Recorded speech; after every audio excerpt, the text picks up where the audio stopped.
1,200 students, a high school, 2 machines. And so you're at 6,900 for the last 30 days. Do you think it's going to put you up over $7,000 for the month? Yeah, I think so. Wow. Most people in vending chase machines, but vending machines don't make money. Locations do. I'm Ryan O'Keefe, founder of Vending Accelerator and creator of High Traffic Location Mastery. In under 2 years, my clients have placed over 600 vending machines, generating over $20 million in sales without emails, ads, funnels, or cold calls. Why? Because when you go location first, everything changes. You're about to meet Nick. We got him started with 2 new vending machines at a high school, 1,200 students. He went from $0 to $6,000 in his first month, and then $7,000 by month 3. And now he's scaling past $30,000 a month with just 10 vending machines. This is what happens when you stop selling machines and you start mastering high traffic, high trust locations. Nick, brother, you have become operational since we last talked. You got your machines down in what? Early October. Early October. First 2 machines down,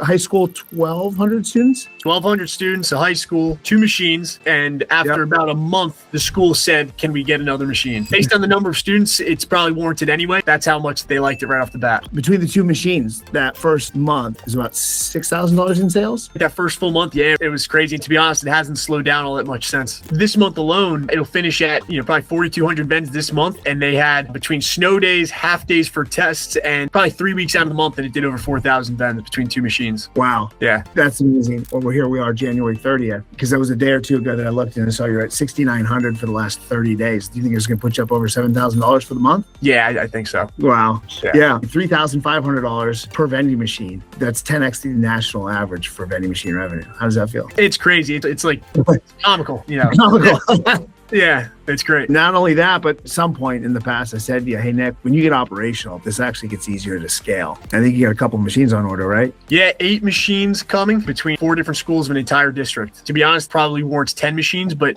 we're starting with 8, and I think very soon we'll need to add 1 more each to each middle school. Everything started to click all at once. Which is a beautiful contrast, because when you got involved, things started quickly, and you had an opportunity that we would try to work together on an entire district that went silent, right? Yep, there was one that went silent, but funny enough, this high school and then this district that I'm referencing, the high school I'm in this district, both of them did the exact same thing. To your credit, there was never a no. There just was no answer. And I remember you saying that. You said, they'll tell you no. If they don't, it's in good shape. And then it was just probably within a 2-week time span, they had both reached out and said, all right, we're ready to roll. Yeah, what you're referring to is something I've said for years. I said to many, many clients right at that part of the process, which is no news is good news. Because if it's a no, the school or the district will say, hey, stop bothering me. We're not going to do it. And that's the whole point of polite persistence. But I'm curious, right before it came in and said, okay, we're going to move forward, did you find yourself in a place where you're like, okay, it is what it is? Hand up, I started saying to myself, should I expand the list that was given to me to other schools? And I remember talking to Mitch, and he gave me the reassurance. He's like, I'm telling you, don't spray and pray, stick to this method. Good advice that he gave me was dial in on the schools, because I think I started spraying too wide. Even on the list, I started going to the community centers, which all still good opportunities. But he said, just given that you're trying to get operational, he goes, dial in on the schools. They're the low-hanging fruit. We went through the list. He's like, they're great opportunities. Start making more frequent touch bases there as opposed to less. So I started doing that, kept following up with them, stuck more to the process, and it came to fruition. Yeah. Beauty of my system is it's location first. You haven't bought any equipment yet, but it's not a small investment. You're itching to get operational. And of course, the first reaction to that is that you're waiting on somewhere else, but maybe I should start doing more, when a lot of the times doing more is less. Perfect example was Steven in Memphis did the same exact thing. He said something to me. He was like, Ron, I wanted to email, I wanted to make phone calls, but I didn't do any of those things. Right. When I was waiting for the principal to get back to me, and I just walked in like every 10 days and I just dropped off another couple product samples with a little note. That was it. You guys came out with another version of the brochure. I just dropped off the new brochure, and just say, hey, I'm still here. Just, want to get a little update. Yeah, for the most part. And I'll tell you, it hit a point of, I am going to start focusing elsewhere. It's not a no, but I was at the point of working with the business administrator. So I was past the principals, past that, right? I was now on the bigger piece of it. And I had a district that I thought I had some traction on. I had a lot of school buy-in. And then that got to the district and it was just a rough way around it. I figured to get their buy-in, I might need some local credibility. But that being said, this school came to fruition and they reached back out. And so the funny thing is, for me, it took a little bit longer than I think some of your other clients, but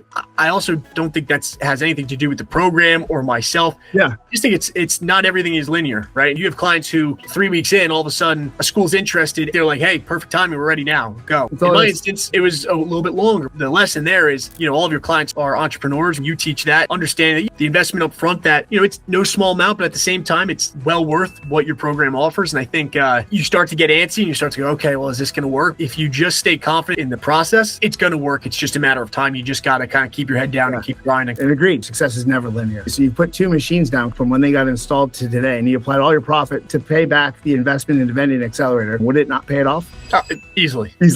Yeah. In 3 months, less than 3 months. Yeah. The machines themselves projected to be would be paid off within a 5-month time frame, roughly 5 to 6 months. You add on fee to get started with Vending Accelerator, probably another 2 months. So you're talking not even a full year return on investment for equipment, the fee to join VA, and from there it's all profit. And did you do a multi-year contract? Yes, 3 years, and then to re-up every year after that. Wow. Yeah. Automatic renewals. Yep, automatic renewals unless otherwise stated. It'll be a 12-month. We'll just keep recycling. We bought 8 more machines because you're going into 4 more schools. And conservatively, if we just said instead of $3,500 per machine like you're doing right now, even if you're just at $3,000 for all 10 machines, it'll put you about $30,000 a month in sales revenue. Where's your profit margin? 15,000. If I'm going off the top of my head. This will still be very part-time. Yeah, part-time, and just now it's the strategy of saying, okay, do I bring on somebody to help? These machines are making enough that it's not cutting too much into my margin to allow me more free time. And so it's part-time, but it's potential for much more, obviously. Those are the kind of problems we want to have to solve. What with the version of Nick, when he first came on that first video with me and you couldn't poke any holes in it, like you said, and I love that. What would that version of Nick say today about where you're at? Magic 8 Ball, if I knew that I'd be in this position from when we got on that call, I would be smiling ear to ear and would be telling myself, who do I write the check to get started? Yeah, exactly. Like, take my money. And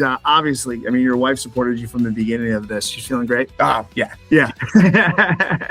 That's awesome. Now, you've been operating your machines for a few months now. How has that been going? Pretty well, knock on wood. Again, following the process, making sure I'm cleaning out, the bottom tray just to make sure there's no lint getting in there and make sure my coins are filled. So just making sure, again, sticking to the process, not trying to get too ahead of myself in terms of scaling and growth and taking care of clients I have, which has paid off so far. But yeah, everything's been good on the operations side. Machines they're beautiful, they're aesthetic. The students love them, the staff love them. So it's night and day from what the vending industry is used to. Right. That's something we talked about before this recording this was that this program, what we call a dual flywheel ecosystem, which is Vending Accelerator, has a product market fit for entrepreneurs to actually have great success in business, a very high success rate. People that follow our process is 85% successful at this point. Everyone's a 6-figure business, but then on the free healthy vending side of things, the brand, the product market fit is for the facilities, the consumers, to provide something that's never been provided before in the vending world, which is trust and reliability. A big part of this. You don't have any competition at the locations. There are no other vending machines. Did they have no vending machines, or did you replace traditional? So the school I'm in now had none. They removed them during COVID. And I think the messaging was like, this is right up the alley of what we're looking for. Again, everybody is, and rightfully so, they're looking to get the Doritos and the Takis out of the hands of students. And if you're a parent, you'd want the same thing for your kids. Plenty of conversations with whether it be principals or administrators, even with the schools that I'm not in, they kind of look at you and they say like, all right, how much does this cost us? Right. Or like, and so that's it. Right. Because same thing I was doing with the program, they're kind of trying to, well, what's your catch here? Right. Yeah. And so, they didn't have any machines. Now the district that I'm going into, they had machines. They were old machines, would break down a lot, outdated. Nobody was filling them regularly. So it's a beautiful district. So that's the other piece too, is that the machines just didn't fit with itself and what they were looking to, like the standard they were trying to hold themselves to. Right. No, it's a really great point, especially if they've got, new facilities and that kind of thing. And, I spoke with Naya in New Jersey as well. And I was on with the board of directors, the school board. And we went through the brochures, very similar to what your principal says, like, this is genius. She was like, this is amazing what you guys are doing here. She said to me, what you guys are doing doesn't exist. I've never seen anything like this. And I'm really excited more than anything for the kids. She goes, it sounds good to me. I'm in support of it for sure, which means that my board is in support of it. I was like, wow. There's just no negative to it, right? It's just a matter of time until they come around and say, okay, like, let's move forward. Yeah, obviously you would do this all over again. Without a doubt. It's life-changing type stuff. I'm empathetic to the fear that it takes, especially when there's an investment up front and nothing's guaranteed, but nothing's guaranteed in life, right? So the risk you have to take, this is one that I would 1,000 times over do again. I would tell anybody who is on the fence, just go forward, take the risk. Yeah, because you're betting on one thing, because the system works, you just got to follow it. This isn't a theory. There's a formula in place, and there's steps, and there's a massive amount of support behind you from me and my team. Really, the risk is only on yourself. Can I follow the process? Will I execute? And you're clearly an executor. Just got to commit. So good. That's it. All right. Well, can't wait to see where you go from here to the moon and back. Congratulations on the success. As always, thank you for following the process. No doubt. Appreciate it, Ryan.